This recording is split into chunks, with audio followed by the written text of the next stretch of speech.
오늘 우리에게 주시는 하나님 말씀은 로마서 1장 22절과 23절 말씀입니다. 두 절을 우리가 한 목소리로 함께 봉독하시겠습니다. 우리 한번 함께 읽겠습니다. 스스로 지혜 있다 하나 어리석게 되어 썩어지지 아니하는 하나님의 영광을 썩어질 사람과 새와 짐승과 기어다니는 동물 모양의 우상으로 바꾸었느니라. 아멘. 이것은 하나님의 말씀입니다.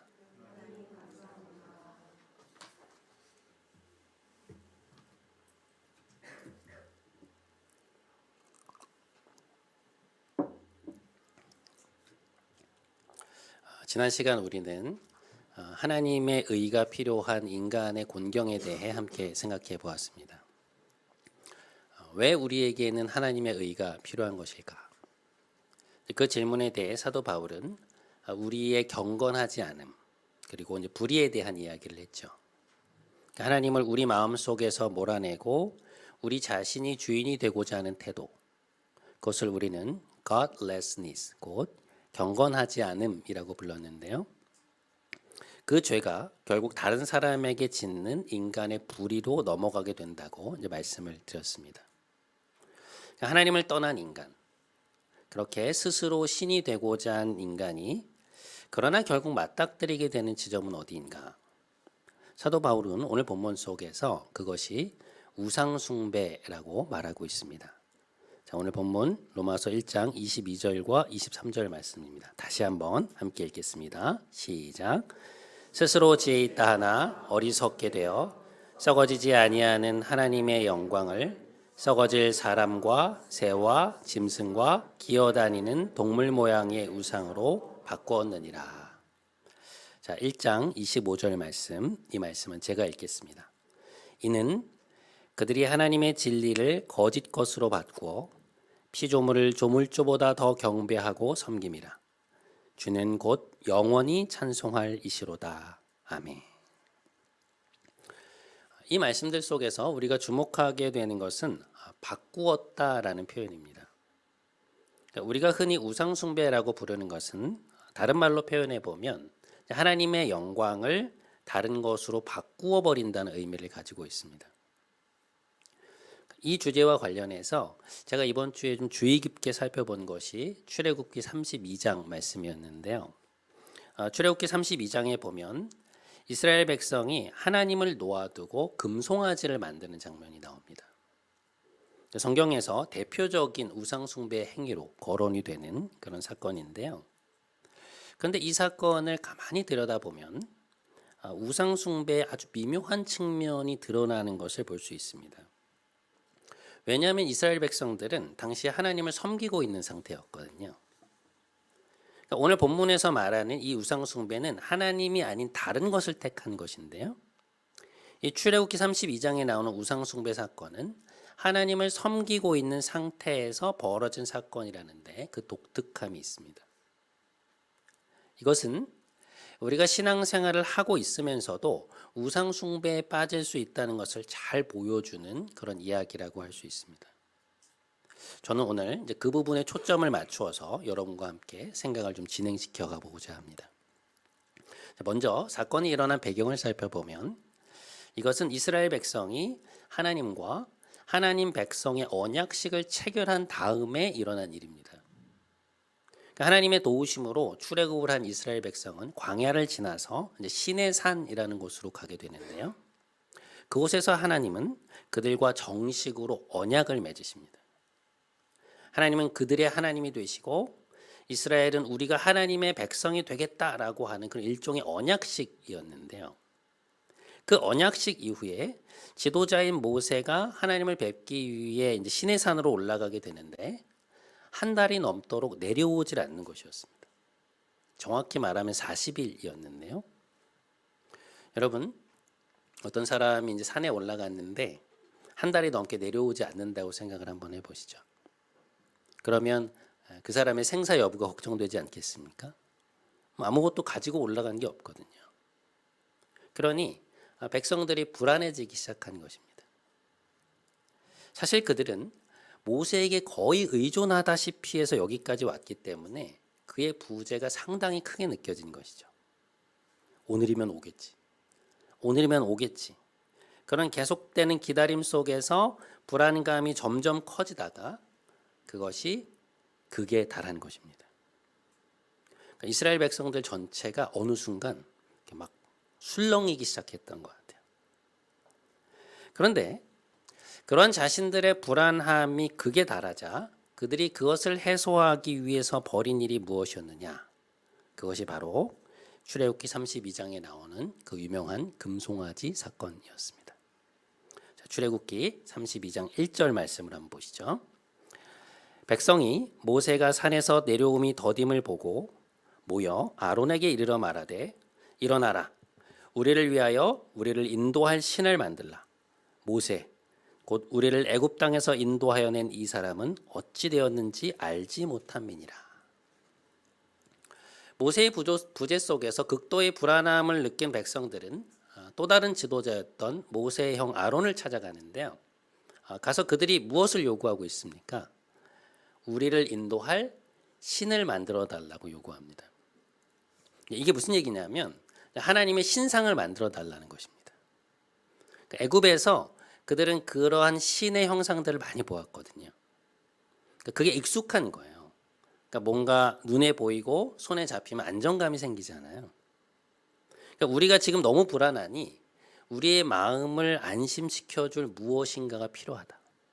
그러니 우리가 하나님을 눈으로 보고 손으로 만질 수 있도록 해달라는 것이었습니다.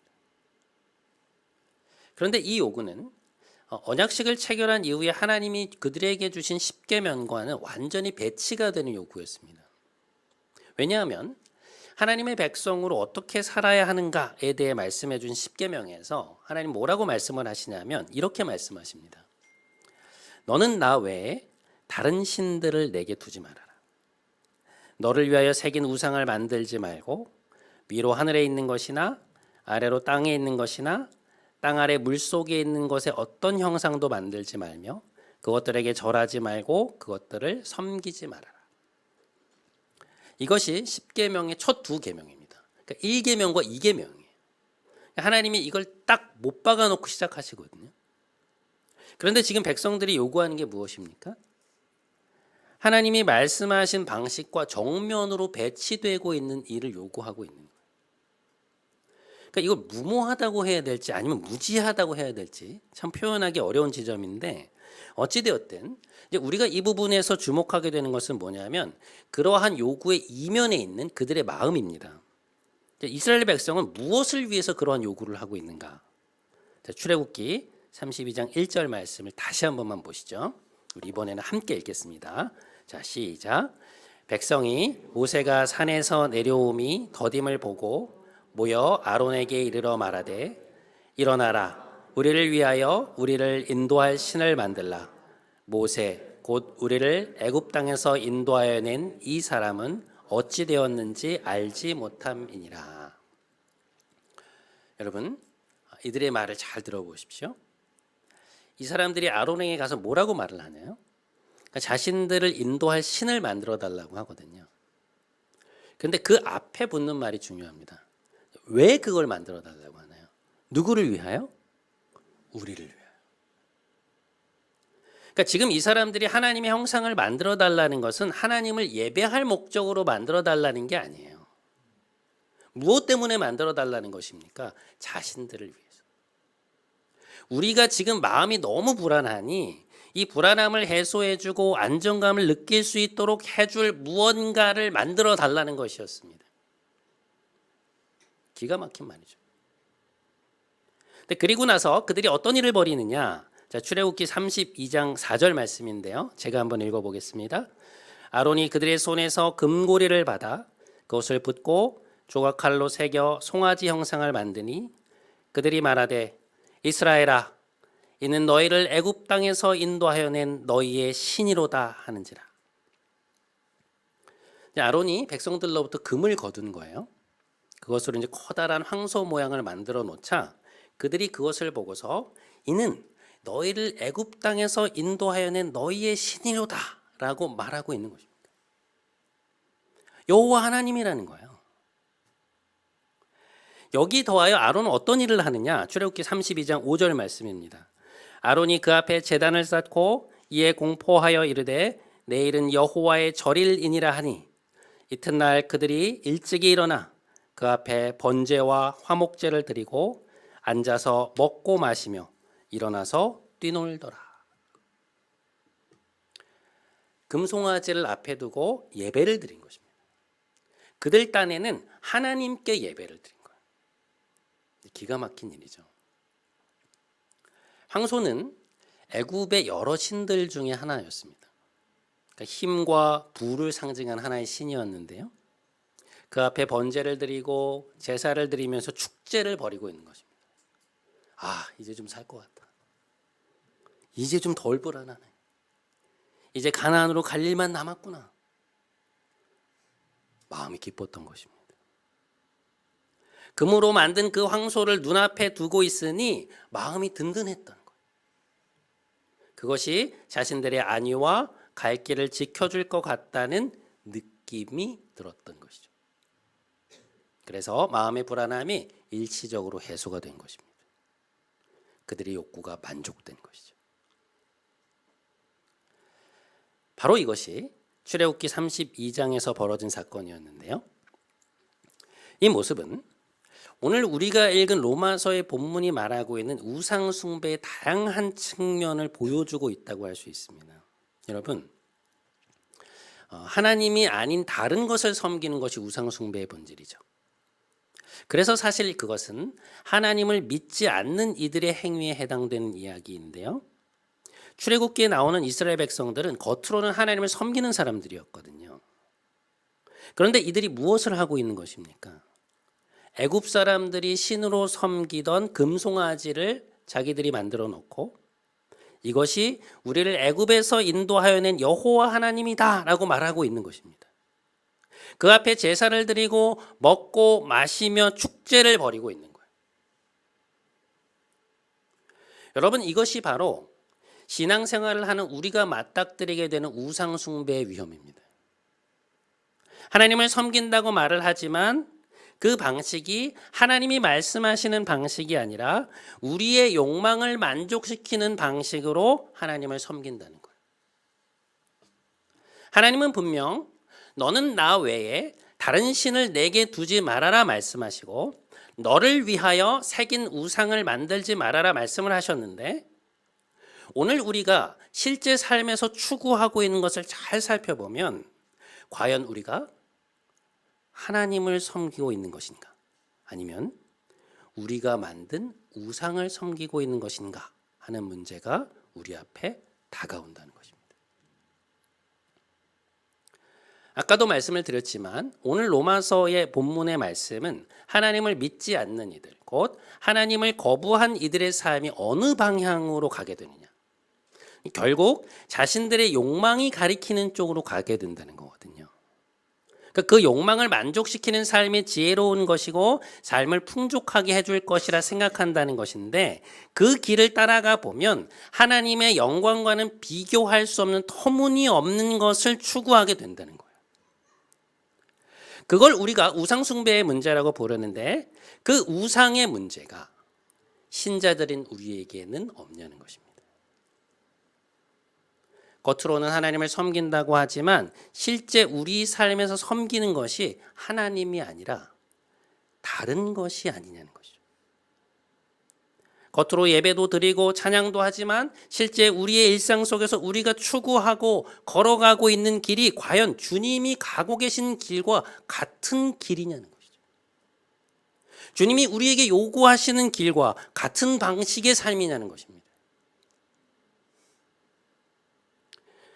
이 지점에서 우리가 살펴보아야 할 말씀이 무엇인가 하니 예수님이 광야에서 받으셨던 세 가지의 시험에 관한 말씀입니다. 예수님은 본격적인 공생의 사역을 시작하시기 전에 광야에서 40일간 금식 기도를 하시는데요. 공생의 시작을 기도로 준비하신 것이죠. 그런데 이 40일의 기도를 마치신 이후에 마귀가 와서 시험을 하는 대목이 나옵니다. 자, 마귀가 예수님께 와서 던졌던 세 가지의 시험은 무엇이었는가? 마태복음에 따르면 그 첫 번째는 돌로 빵을 만들라는 것이었습니다. 마귀가 이렇게 말합니다. 네가 만일 하나님의 아들이어든 이 돌들로 떡덩이가 되게 하라.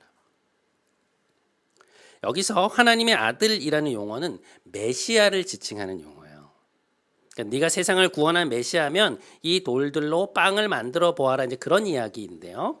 이제 여기서 주의해서 봐야 하는 것이 마귀가 지금 예수님이 돌로 빵을 만들 수 있느냐 없느냐 그 능력을 시험하는 게 아닙니다. 이 말은 그런 말이 아니고요. 네가 만일 메시아라면 이러한 방식으로 세상을 구해야 되지 않겠냐. 다시 말해 예수님이 어떤 방식으로 메시아가 되셔야 하는가에 대한 이야기라고 할 수 있어요. 자, 그럼 제가 조금 더 이해하기 쉽게 말씀을 드려볼게요. 여러분, 예나 지금이나 사람들에게 가장 중요한 문제가 무엇입니까? 먹고 사는 문제죠. 경제의 문제예요. 네가 돌로 빵을 만드는 메시아가 되어야 하지 않겠냐라는 말은 오늘날의 용어로 바꾸어 보면 경제적인 번영과 풍요를 약속하는 메시아가 되라는 것입니다. 그러니까 세상의 구원자라면 경제적 풍요와 번영을 제공해야 되는 것 아니야? 라고 말하고 있는 거예요. 그것을 사람들에게 제공하고 약속함으로써 내가 메시아임을 보이라는 것입니다. 예수님은 실제로 공생애의 사역 속에서 끊임없이 이 요구에 직면하십니다. 그런 방식으로 일해 주실 것을 사람들이 계속해서 바라고 요구해요. 그것이 예수님이 메시아의 길 속에서 받으신 첫 번째 시험이고요. 두 번째 시험은 뭔가 하니 마귀가 예수님을 성전 꼭대기로 데리고 가서 이렇게 말합니다. 여기에서 뛰어내려라. 그러면 하나님이 시편에 나온 말씀처럼 천사들을 보내어 너의 몸이 땅에 부딪히지 않게 해줄 것이다. 그러니까 시편 91편에 그런 말씀이 나오거든요. 그걸 사람들 앞에 보여주라는 거예요. 그러니까 이스라엘의 상징이자 가장 높은 건물인 거대한 성전 꼭대기에서 뛰어내렸는데 아무런 상처도 없다면 사람들이 그걸 보고 어떻게 생각하겠습니까? 와, 메시아가 맞구나. 환호와 더불어서 절정의 인기를 누리시겠죠. 그런 방식으로 사람들의 인정, 환호, 박수 소리를 들으면서 그 인기를 등에 업고 메시아의 길을 가라는 것입니다. 여러분, 얼마나 화려합니까? 가시는 곳마다 온갖 플래시가 터지고 사람들이 존경과 눈빛으로 그렇게 바라보고, 그게 우리가 원하는 것 아닌가요? 그것이 예수님이 받으신 두 번째 유혹이었고요. 마지막 시험은 뭐였는가 하니 마귀가 이렇게 말합니다. 나에게 절을 하여라. 하나님이 아니라 나를 섬기라는 거예요. 그러면 이 세상의 모든 권력과 영광을 너에게 주겠다.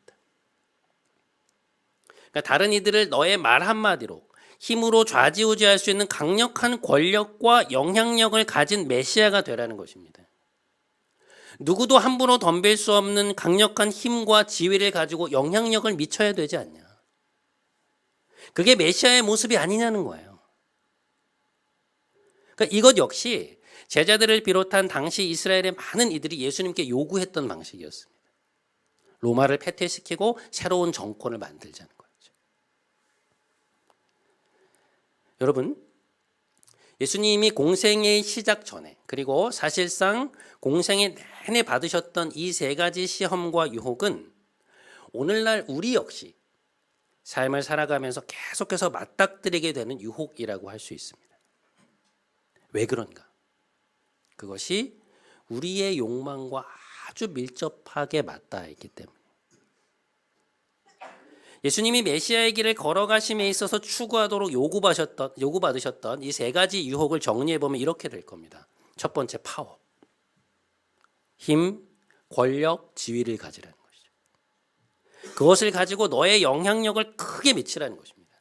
너의 말 한마디로 사람들을 좌지우지하고 내가 원하는 대로 해보라는 것입니다. 여러분, 멋있지 않습니까? 생각만 해도 기분이 좋죠. 두 번째, prosperity. 번영, 편안함, 안락함. 세 번째, popularity. 성공, 출세, 사람들의 인정. 이 세 가지가 예수님이 받으신 유혹 속에 집약되어 있는 것이죠. 여러분, 세상 속에서 성공했으면 좋겠고 번영했으면 좋겠고 힘과 지혜를 가지면 좋겠다는 것이 우리의 바람 아닌가요? 하나님께서 그것을 나의 삶에 그리고 우리 자녀들의 삶에 해주시기를 바라는 것 아닙니까? 그게 우리의 욕망 아니에요? 금송아지가 무엇입니까? 황소는 고대 세계에서 파워의 상징이었고 부의 상징이었고 어떤 의미에서는 번성함의 상징이었어요. 그러니까 그 모든 가치의 총체화가 출애굽기 32장에 나오는 금송아지인 거예요. 그러니 어떻습니까? 너무 만족스럽죠. 이스라엘 백성의 입맛에 딱 맞는 것이었어요. 우리가 원하는 하나님은 과연 어떤 하나님인가? 우리에게 힘과 영향력을 주시고 우리를 번성하게 하고 우리 자녀에게 편안함과 번영을 주시는 분, 우리를 성공의 길로 이끄시고 사람들의 환호를 받게 해주시는 하나님, 어딜 가나 보란듯 살아가게 해주시는 하나님, 우리는 그 하나님이 우리의 하나님이기를 바라잖아요. 그 하나님을 우리의 하나님이라고 말하고 싶지 않습니까? 그런데 하나님은 나는 그런 하나님이 아니라고 말씀하신다는 것입니다. 나는 너의 욕망을 충족시켜주는 하나님이 아니다. 나는 너에게 나를 따르라고 말하는 하나님이다라는 것입니다. 복음서에 보면 예수님께서 공생의 거의 마지막 시점에 제자들을 데리고 가이사랴 빌립보라는 도시로 데려가시는 장면이 나옵니다. 이 도시는 헤롯 왕이 로마 황제인 아우구스투스에게 하사를 받아서 황제 이름을 따서 만든 도시였는데요. 거기에는 뭐가 있었냐면 거대한 로마의 신들의 신전이 있었습니다. 그걸로 유명했던 도시. 그런데 주님께서 굳이 제자들을 이스라엘의 가장 북쪽에 있는 그 도시로 데리고 가셔서 이 거대한 신전을 배경으로 무엇을 하시느냐? 제자들에게 질문을 던지십니다. 첫 번째 질문이 무엇이었는가? 사람들이 나를 누구라 하느냐라는 질문이었어요. 그러니까 사람들이 예수님에 대해서 생각하고 말하고 있는 것들이 있을 거 아니에요. 그 대답을 들으시고 난 뒤에 진짜 하고 싶으셨던 두 번째 질문을 던지십니다. 그러면 너희는 나를 누구라 하느냐? 패부를 꿰뚫는 질문이죠. 그때 베드로가 제자들을 대표하여 이런 대답을 합니다. 주님은 그리스도시요 살아계신 하나님의 아들이십니다. 이 그리스도라는 말은 헬라어이고요. 메시아라는 말은 히브리어입니다. 그러니까 같은 의미예요. 기름 부음 받은 자, 구원자라는 의미입니다. 그러니까 베드로가 그 고백을 한 거예요. 주님은 하나님이 보내시리라 약속하셨던 그 메시아이십니다. 하나님께서 기름을 부어 보내신 그분이십니다. 주님께서 그 고백을 받으세요. 그리고 확증해 주십니다. 내가 구약에서 예언된 메시아가 맞고 너희가 제대로 알았다는 거예요. 자신이 이스라엘이 그토록 기다려왔던 하나님의 메시아, 곧 구원자라고 분명히 말씀을 하신 것입니다. 너무나도 속 시원한 장면이죠. 제자들도 이미 알고 있었지만 그 확증을 예수님의 입으로 들으니 얼마나 기뻤겠어요. 아, 우리가 제대로 택한 게 맞구나. 우리가 로또를 잡았다.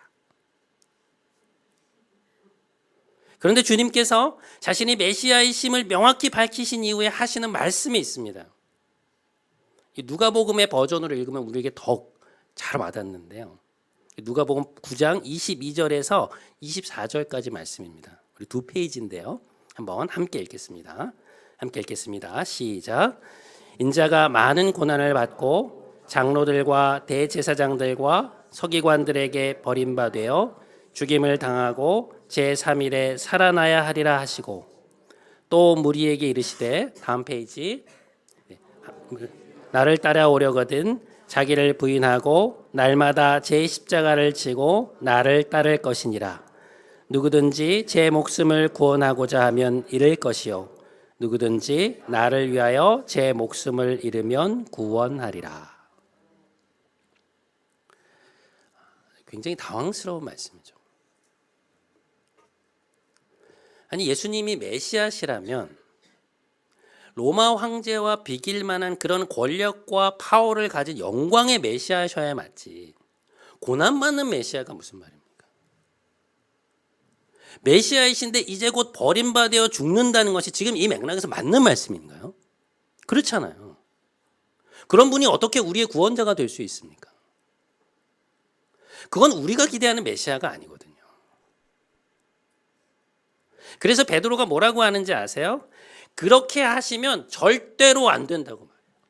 마태복음에 보면 예수님을 붙잡고 이 일이 결코 주께 미치지 못할 것입니다. 제가 그렇게 하시지 않게 할 겁니다. 굉장히 강하게 얘기합니다. 그때 예수님이 이렇게 말씀하세요. 사탄아, 내 뒤로 물러가라. 네가 하나님의 일은 생각하지 않고 사람의 일을 생각하는도다. 엄청나게 책망을 하십니다. 그러니까 내가 가려는 메시아의 길은 너희의 생각과는 다르다는 거예요. 이 말씀을 예루살렘으로 올라가기까지 무려 3번에 걸쳐서 연속적으로 제자들에게 말씀하십니다. 그리고는 예루살렘에 입성하셔서 일주일 만에 십자가에 달려 돌아가시죠. 그것이 다음 주간에 벌어질 일들입니다. 여러분,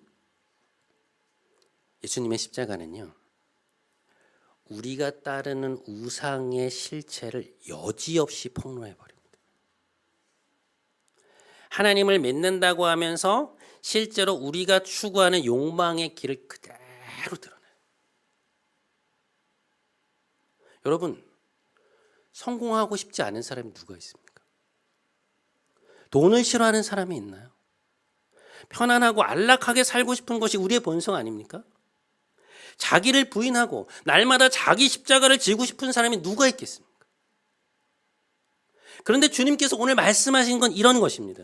그 욕망이 너희의 하나님이 될 때, 그것이 너희를 구원해 줄 것이라 생각하여 내 말이 아니라 너희 욕망이 원하는 것을 쫓아 살아갈 때 너희는 내가 아닌 우상을 섬기는 것이다. 내 이름을 붙인 금송아지를 섬기는 것이라고 말씀하시는 것입니다.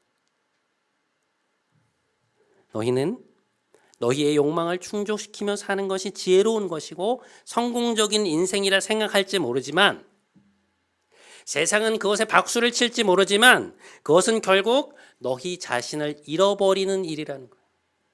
그것은 자유의 길이 아니라 종속의 길이고 노예의 길이라는 것입니다. 왜냐? 우리의 욕망은 끝이 없기 때문에. 끝이 없는 너희 욕망의 노예가 되어 하나님의 영광을, 그 거룩한 영광을 다른 것으로 바꿔버린다. 우리의 삶에 하나님이 없어진다는 것입니다. 우리의 욕망에 가려서 하나님이 보이지 않게 된다는 것.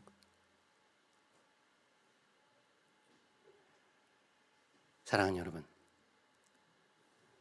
여러분은 지금 무엇을 추구하고 계십니까? 무엇을 쫓아 살아가고 계신가요? 여러분의 욕망입니까? 아니면 하나님입니까? 여러분이 만든 금송아지인가요? 아니면 십자가에 달리신 그리스도이신가요? 하나님은 여러분의 욕망을 이루어주는 분입니까? 아니면 여러분이 따르고 경배할 대상이십니까?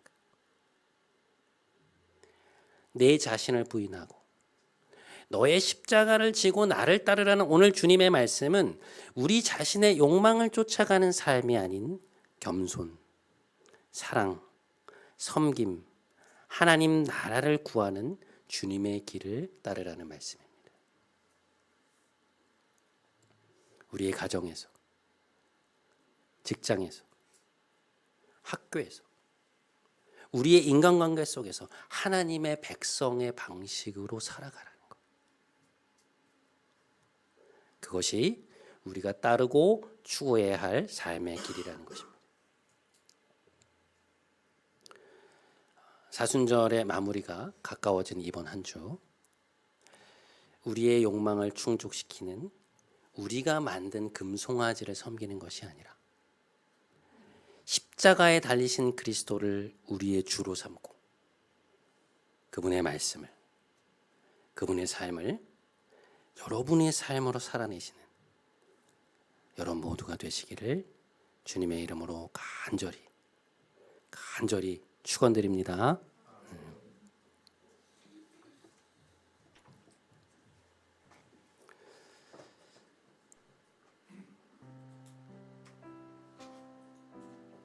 오늘 우리 이 찬양 같이 했으면 좋겠습니다. 주를 위한 이곳에라는 찬양인데, 주를 위한 이곳에 예배하는 자들 중에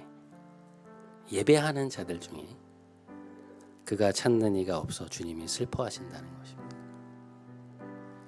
주님이 찾으시는 그 한 사람, 나의 욕망이 아니라 주님의 길을 따라가려고 하는 사람, 주님을 위하여 살고자 하는 사람, 나의 생을 통해 나의 은사와 재능과 내게 주신 것들을 통해 하나님의 이름을 드러내고자 하는 그 사람, 그 예배자를 하나님 오늘도 찾고 계신다는 것입니다. 우리가 그 예배자 되게 해달라. 하나님, 제가 하나님 높이기 원합니다. 저의 삶이 하나님을 위한 것이 되기 원합니다.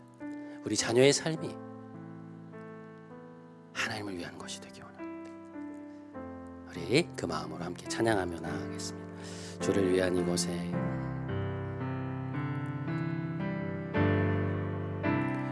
주를 위한 이곳에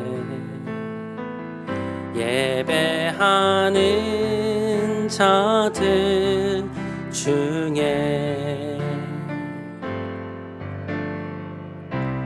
그가 찾는 이 없어 주님께서 슬퍼하시네. 주님이 찾으시는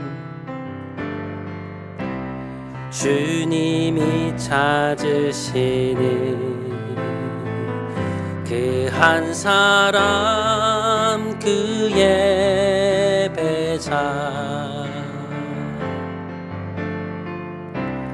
내가 그 사람 되기 간절히 주께 예배하네. 준혜로 이곳에 서 있네. 주 임재에 엎드려 절하네.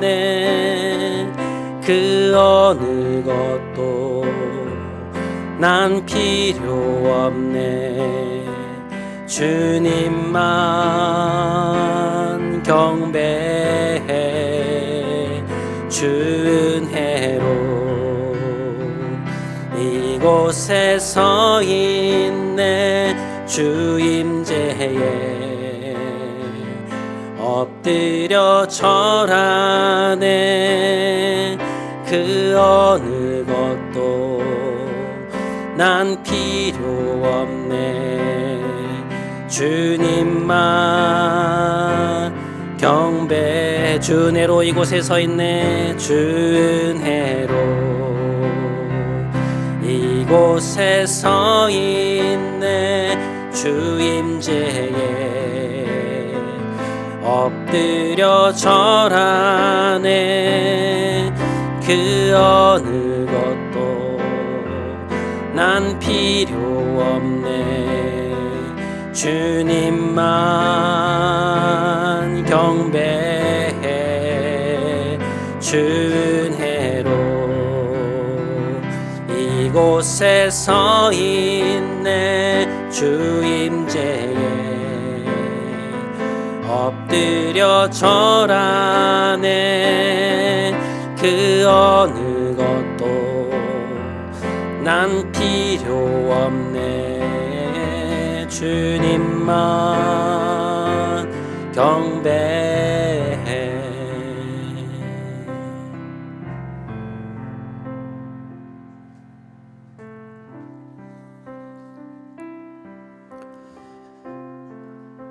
사랑하는 여러분, 우리는 지금 무엇을 예배하고 있습니까? 우리의 손으로 만든 금송아지일까요? 아니면 십자가를 지고 나를 따라오라고 말씀하시는 주님인가요? 아론에게 가서 금송아지를 만들어 달라고 했던 이스라엘 백성들의 말이 생각나십니까? 그들에게 가서 그에게 가서 무엇이라 말했습니까? 우리를 위하여 우리를 인도할 신을 만들어 주시오. 그들이 금송아지를 만든 까닭은 하나님을 예배하기 위함이 아니라 자신들의 욕망을 만족시키고자 함이었습니다. 우리 시간 함께 기도하기 원합니다. 하나님, 우리가 하나님을 찾는 이유가 우리 자신을 위한 것이 되지 않게 해주십시오. 우리 자신의 욕망을 충족시키기 위한 도구로 하나님을 이용하지 않게 해주십시오. 하나님을 하나님으로 경배하기 원합니다. 우리 자신의 삶을 돌아보며 지금 우리 함께 기도하며 나아가겠습니다. 함께 기도하겠습니다. 하나님 아버지, 우리의 삶이 하나님을 하나님으로 경배하는 것이 아니라 하나님을 하나님으로 높이는 것이 아니라 우리의 손으로 만들어 놓은 금송아지를 갖다 놓고 여호와 하나님이라고 말했던 이스라엘 백성들, 주님, 우리가 그런 삶을 살고 있는 것은 아닙니까? 우리 예배도 나오고 찬양도 드리고 말씀도 읽지만, 그러나 우리의 삶의 방식이, 우리가 추구하는 삶의 방식이 애굽의 그것과 너무나 똑같아서 전혀 구별되지 않는 삶을 살고 있는 것은 아닙니다. 하나님이라고 이름 붙이는 신을 섬길 때, 그러나 우리의 삶의 방식은 하나님이 우리에게 요구하시는 방식이 아니라 십자가에 달리신 주님의 뒤를 따라가는 것이 아니라 우리가 원하는 금송아지를 만들어 놓고 우리의 욕망을 충족시키는 방식, 내가 원하는 것을 하나님이 해주시기를 바라는 방식, 주님, 우리가 살아가고 있는 것은 아닙니다. 우리 자녀들이 그렇게 살기를, 그렇게 번영하고 그렇게 성공과 인기를 누리고 그렇게 살기를 바라는 것이 우리의 마음 아닙니까? 주님, 우리를 긍휼히 여겨 주옵소서. 우리를 긍휼히 여겨 주옵소서. 우리를 긍휼히 여겨 주시옵소서. 우리의 욕망을 따라 금송아지를 섬기면서 하나님을 섬긴다고 말하는 우리를 주님 긍휼히 여겨 주시옵소서. 주님, 우리의 마음을 불쌍히 여기소서. 주님, 우리를 불쌍히 여겨 주옵소서.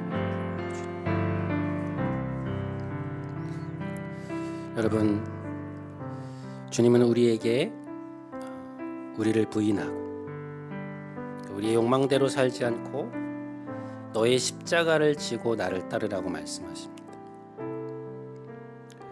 우리가 주님의 뒤를 따라간다는 말은 우리의 삶에서 어떤 의미이겠습니까? 여러분이 처한 지금의 상황에서 여러분이 여러분의 욕망대로, 여러분이 원하는 대로 살지 않고 주님의 방식으로 살아간다는 것은 과연 어떤 의미이겠습니까? 여러분의 가정에서, 직장에서, 인간관계 속에서 여러분 어떤 길을 택하시겠습니까? 우리 시간 한 번만 더 기도했으면 좋겠습니다. 주님, 우리가 지금 무엇을 쫓아가고 있는지 우리의 눈을 열어 보게 해 주옵소서. 과연 우리가 따라가고 있는 분이 주님인지 아니면 우리의 욕망인지, 우리를 부르신 지금 이 자리에서 어떻게 하는 것이, 어떤 결정을 하는 것이 주님의 뒤를 따라가는 것인지 우리에게 지혜와 분별력을 허락하여 주옵소서. 우리 이 기도 제목 가지고 함께 기도하도록 하겠습니다. 함께 기도하겠습니다. 하나님 아버지, 우리에게 지혜와 분별력을 허락하여 주시옵소서. 우리의 욕망대로 살지 않고 주님이 우리의 십자가를 지고 나를 따르라고 말씀하신 그 말씀 앞에 우리를 부르신 이 자리에서 하나님, 우리가 어떻게 살아가는 것이, 주님, 우리가 어떻게 선택하며 무엇을 선택하며 어떤 길을 선택하며 사는 것이 그 길을 따라가는 것인지 우리에게 보여주시옵소서. 하나님, 우리는 우리의 욕망대로 하고 싶을 때가 너무 많습니다. 내가 원하는 대로 가고 싶을 때가 너무 많습니다. 하나님께 기도하면서도 그러나 그 욕망을 되돌아볼 생각을 하지 못하는 것이 우리입니다. 주님, 우리를 불쌍히 여겨주십시오. 주님, 주님 우리를 긍휼히 여겨주시고 너의 자리에서 내가 너를 부른 그 자리에서 네가 십자가를 지고 나를 따르는 것이 어떤 의미인가를 하나님 우리로 하여금 알게 하여 주시고 성령님 우리에게 지혜와 분별을 주셔서 우리로 하여금 그 길을 택하며 살아갈 수 있도록 인도하여 주시옵소서. 우리로 하여금 주님의 뒤를 따라가는 주님의 제자가 되게 하여 주시옵소서. 주께서 걸어가신 길 사순절의 기간 동안 예루살렘을 향하여 십자가의 길을 향하여 올라가시는 주님의 길을 우리가 쫓아가는 제자의 삶이 되게 하여 주시옵소서. 우리의 길에 추구하는 자들이 되지 않게 하여 주시옵소서. 주님은 저곳으로 가시는데 우리는 다른 곳으로 가는, 주님은 내려오고 계시는데 우리는 올라가려고만 하는, 주님과 그곳에서 교차점으로 만나는 이들이 되지 않게 하여 주시고 주님이 가시는 곳으로 우리도 갈 수 있도록 주님 제발 우리를 인도하여 주시옵소서. 제발 우리가 우리의 욕망을 따라 살지 않게 해주시옵소서. 제발 우리가 우리의 욕망을 따라 살아가면서 주님을 쫓는다고 말하지 않게 하여 주시옵소서. 바리새인들이 했던 위선의 삶을 우리가 살지 않게 해주시옵소서. 주님 우리를 불쌍히 여기소서. 제발 주님 우리를 불쌍히 여겨주옵소서. 제발 주님 우리를 긍휼히 여겨주옵소서. 오 주님, 오 주님, 주님.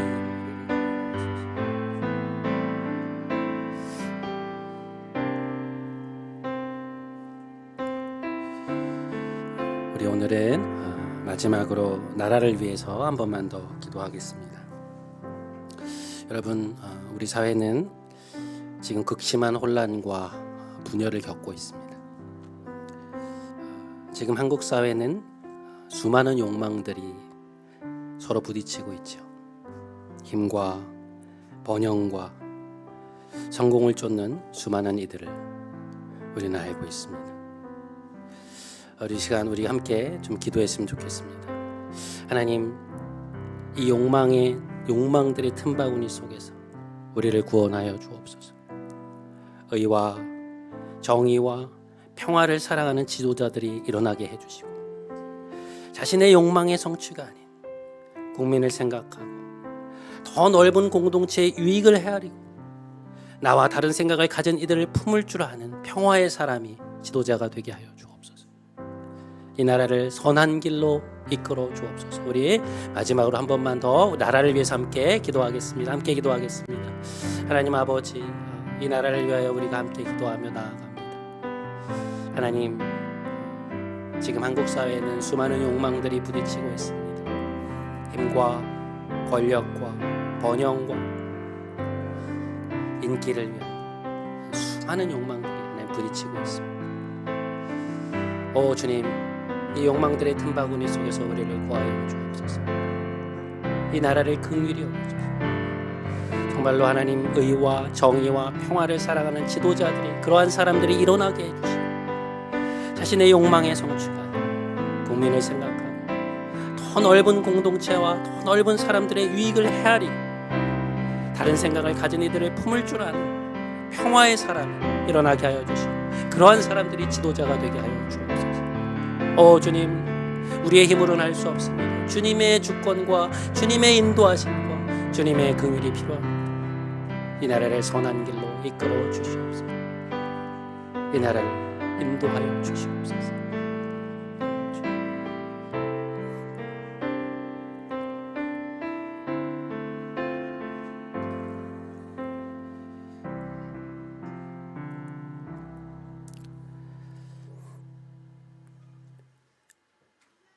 자비하신 주님, 오늘 우리를 부르시는 주님의 음성을 듣습니다. 아무든지 나를 따라오려거든 자기를 부인하고 날마다 제 십자가를 지고 나를 따를 것이니라. 내 목숨을 구원하고자 하면 잃을 것이요 나를 위하여 너의 목숨을 잃으면 구원하게 되리라. 주님, 우리는 우리의 힘으로 우리의 목숨을 구하고 싶습니다. 우리의 힘으로 우리 자녀들의 번영을 책임지고 싶습니다. 그러나 주께서는 세상이 말하는 힘과 번영과 성공이 우리를 구원할 수 있는 것이 아니라고 말씀하십니다. 우리를 구원하시는 것은 오직 십자가에 달리신 주님이시며 인간을 구원하는 것은 사랑과 거룩과 섬김의 길이라고 말씀하십니다. 오 주님, 우리에게 참된 진리에 대한 지혜를 허락하여 주옵소서. 우리의 눈을 열어 지금 우리가 따르고 쫓아가고 있는 것이 무엇인지를 보게 하여 주옵소서. 십자가를 지시기 위하여 예루살렘으로 올라가시는 주님의 뒤를 묵묵히 따라가는 사순절의 기간이 되게 하여 주옵소서. 우리를 위해 오늘도 십자가의 길로 나아가시는 우리 주 예수 그리스도의 이름으로 기도드립니다. 아멘.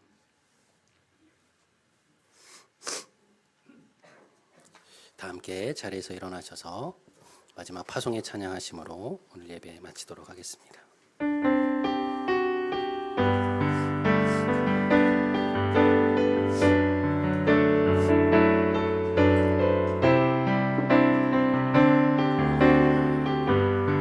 하늘의 문을 여소서, 하늘의 문을 여소서, 이곳을 주목하소서. 주를 향한 노래가 꺼지지 않으니 하늘을 열고 보소서. 이곳에 임재하소서, 이곳에 임재하소서. 주님을 기다립니다. 기도의 향기가 하늘에 닿으니 주여 임재하여 주소서. 이곳에 오셔서 이곳에 앉으소서. 이곳에서 드리는 예배를 받으소서. 주님의 이름만이 오직 주의 이름만 이곳에 오셔서 이곳에 앉으소서. 이곳에서 드리는 예배를 받으소서. 주님의 이름만이 오직 주의 이름만 이곳에 있습니다.